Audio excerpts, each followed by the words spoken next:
tithes through Abraham, so to speak. Kajutan. Even ni si Levi, nagdawat siya og tithes, gikan pa ni Abraham. Dili na ito na masabdano, pero it's klaro kayo na sa Bible. Even ang mga Levita, nagdawat sila through Abraham. So si Abraham, paminaw mo. Si Abraham, Isaac, paminaw mo, Joseph, Abraham, Isaac, Jacob. Si Jacob, hunong ka Jacob. Si Jacob, gigawas ang 12 tribes. Gawas mo. Bitaw. Asa mo ni gawas kang Jacob? Dili mo gikan kang Isaac. Pero, blessed kayo ang 12 tribes, especially ang Levites, ang mga Levi, kay gikan sila kang Jacob, nga it so happen, according sa Bible, so to speak, kasi Abraham di ay ilang lolo, nag-tithes na. Basta mo, naghatag og 10. The moment di mo hatag kang 10, you're blessing your, what? Your loins. Everybody say loins. Lowens. Pasabot, you're blessing your generation, your after generation, and the next generation. Pasabot, samtang naghatag ka sa imong ikapo, i-bless nimo imong mga apo sa apo sa apo. Dili na ako, kay wala ko'y kapasidad to explain, anak. Pero basahon nimo, for he was still in the loins of his father. Kisay father ni Levi, Jacob.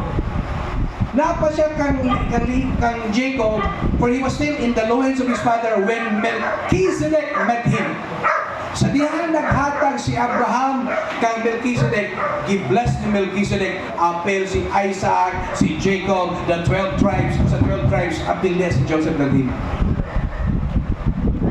So pag muhatag din mo, pag ibalik din ninyo, nato ang tag-iya sa atong kwarta, muna ako, tungad yung tinood, my wife, mas dito ba nakakatod sa asawa.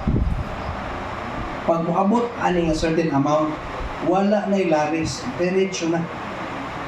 Di sa pag-unsa na kadato, lain na yun ang 10. Ang akong mother-in-law, millions, pag abot millions, hatag nila dito sa church. Wala na ilaris, wala na sa ko na po ba, wala na dito. And then, I don't know sa pag-explain, walang migo ninyo, this okay explain.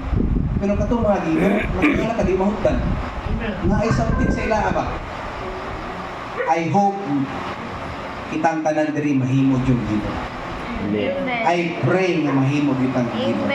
Mahimod tang covenant giver like Abraham, grateful, generous, o grounded sa pulong sa Ginoo. Amen. Amen. If you don't have money yet, you don't have to worry. Give your time. Give your talent.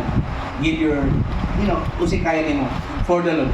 Because ang Bible lang ingon, in everything you do, everybody say everything. Everything. Do it for the Lord. Are you blessed? Amen. Palakpakan ng Ginoo. Salamat, Lord.